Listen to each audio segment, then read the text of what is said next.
জয় ঠাকুর।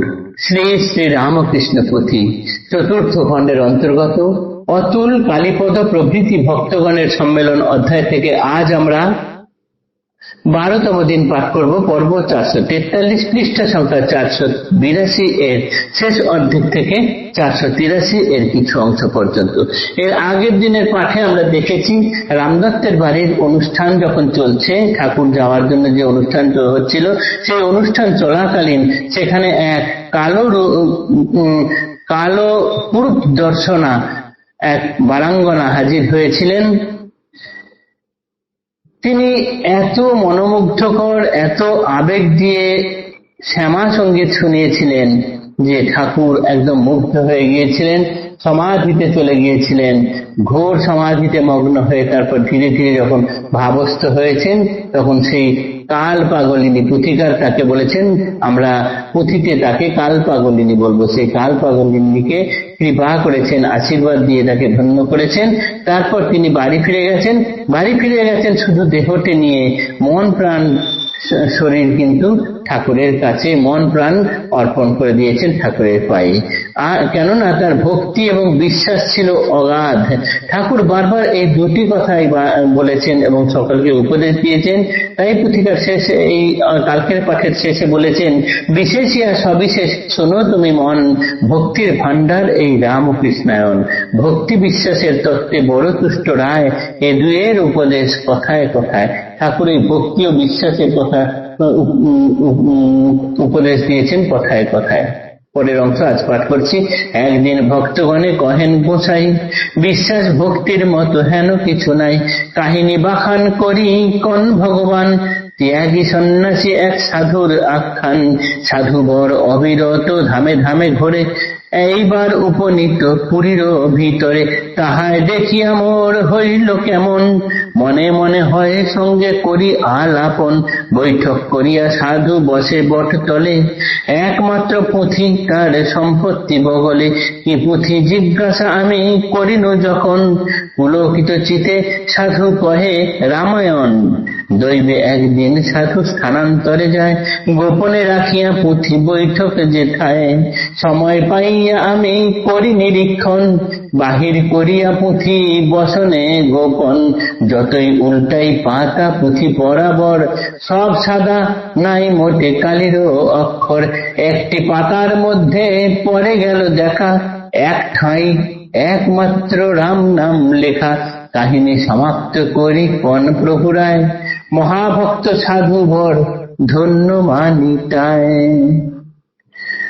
ঠাকুর ভক্তদের উপদেশ দেওয়ার সময় বারবার বিভিন্ন সময়ে ভক্তি এবং বিশ্বাস এই দুটির কথা বলেছেন। যে বিশ্বাস হয়ে গেলেই হলো, আর বলেছেন ভক্তি থাকলেই বিশ্বাস আসে। তার উদাহরণ স্বরূপ ঠাকুর এখানে যে ভক্তরা হাজির ছিলেন তাদেরকে বললেন, যেটি দক্ষিণেশ্বরে কালীবাড়িতে এর আগে ঘটে যাওয়া ঘটনা আমরা পাঠ করেছি, জানি যে একজন সন্ন্যাসী, ঠাকুর এখানে গল্প করে অন্যদেরকে বলছেন যে একজন ত্যাগী সন্ন্যাসী বা সাধু হঠাৎ করে একদিন দক্ষিণেশ্বরে এলেন। তিনি এখান সেখান থাকেন, কোথাও এক সময় বসেন, মানে বেশি দিন থাকেন না, এই ধামে সেই ধামে ঘুরে ঘুরে বেড়ান। এই করতে করতে দক্ষিণেশ্বরে এসে উপস্থিত হয়েছেন, বটতলায় তিনি থাকছেন। ঠাকুরের খুব ইচ্ছা হলো তার সাথে আলাপ করার। তিনি সব সময় কি করেন, একটি কাপড়ের মোড়া একটি পুঁথি সঙ্গে রাখেন, যেটির ওপরে ঠাকুরের খুব ইচ্ছা যে ওটি কি আছে দেখবো। ঠাকুর তাকে জিজ্ঞাসা করলেন যে ওটিতে কি আছে। তিনি খুব পুলকিত চিত্তে ওই সন্ন্যাসী জবাব দিলেন যে এটি রামায়ণ। ভীষণ তিনি শ্রদ্ধা করেন, ভক্তি করেন সেই রামায়ণটিকে। অনেক কাপড় দিয়ে জড়িয়ে তিনি রেখেছেন। এমন সময় একদিন দেখা গেল যে তিনি কোনো কাজে বাইরে গিয়েছেন, সেই তার ওই যেখানে বসেন সেখানে গোপনে রাখা আছে ওই কাপড়ে মোড়া পুঁথিটি। ঠাকুর কি করলেন, বিশেষ কৌতূহল বশত গিয়ে সেই কাপড়ে মোড়া পুঁথিটি বার করে আনলেন। বার করে কাপড় খুলতে খুলতে খুলতে খুলতে তারপরে শেষে যখন বেরোলো পুঁথিটি, দেখা গেল যতই পাতা উল্টাক না কেন সব সাদা পাতা, কোনো কালির অক্ষর তাতে লেখা নেই। পাতা উল্টাতে উল্টাতে শেষে দেখা গেল এক জায়গায় একমাত্র একবার লেখা আছে রাম নাম। ওই একটি জায়গায় রাম নাম লেখা আছে, ওই সন্ন্যাসী সেটিকেই অপার বিশ্বাসে ভক্তিতে মুড়ে রেখে দিয়েছেন। এটিই তার কাছে রামায়ণ।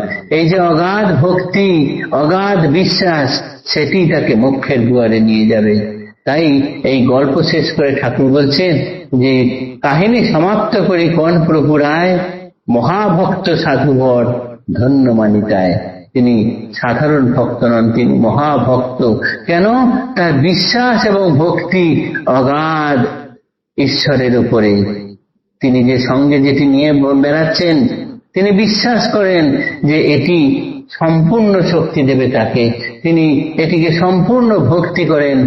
পাতা সেই বইটিকে তাই তিনি কাপড়ে মুড়িয়ে শ্রদ্ধা সহকারে, ভক্তি সহকারে রেখে দিতেন, সঙ্গে সঙ্গে নিয়ে পড়তেন।